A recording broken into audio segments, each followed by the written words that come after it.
Hey, it's Woody. I'm back home for a day or two and just trying to get some things done, laundry and all the things that come along with the season. And just wanted to visit real quickly. I had a couple of meetings today and some conversations. So um, they informed my thinking this afternoon.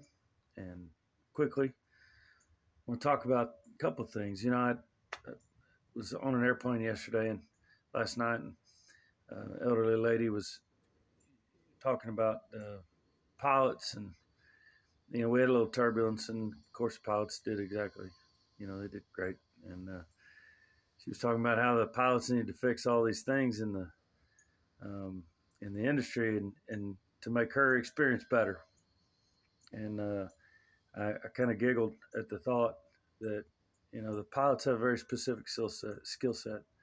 They get that big bus off the ground and on the ground, and that's what they do. And they're good at it. And there's lots of other people that manage other parts of that uh, system. From loading the luggage to scheduling the flights to dealing with the finances and all that stuff.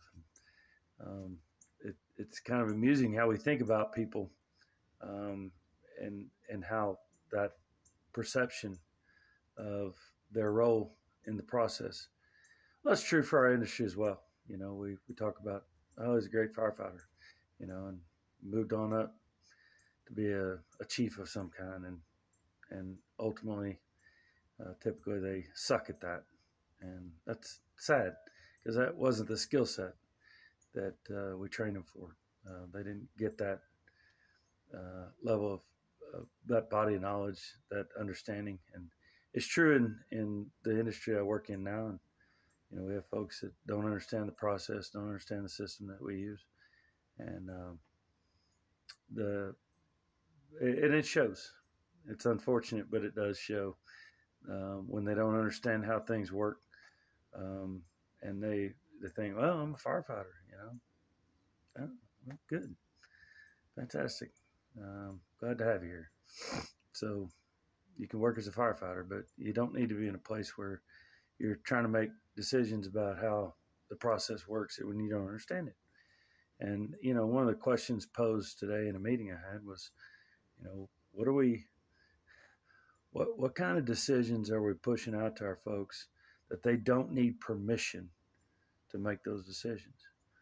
Well, there's a lot of them, and when we have folks at certain levels in this business, whether that be an engine boss or a strike team task force leader or division supervisor, there's lots of decisions that they need to be making without having to seek permission from administrators.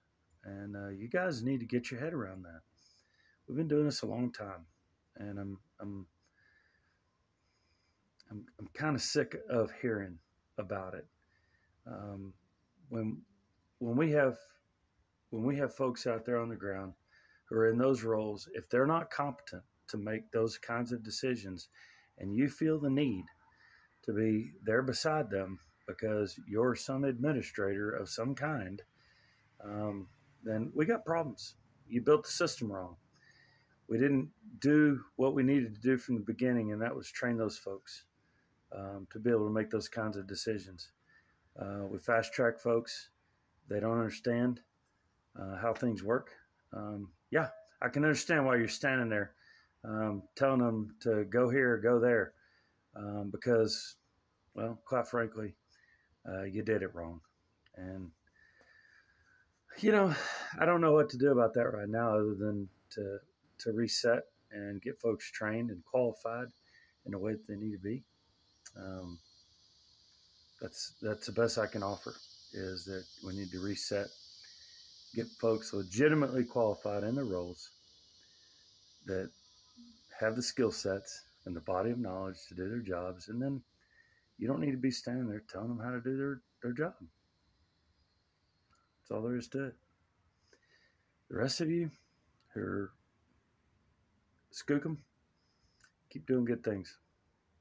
Love y'all.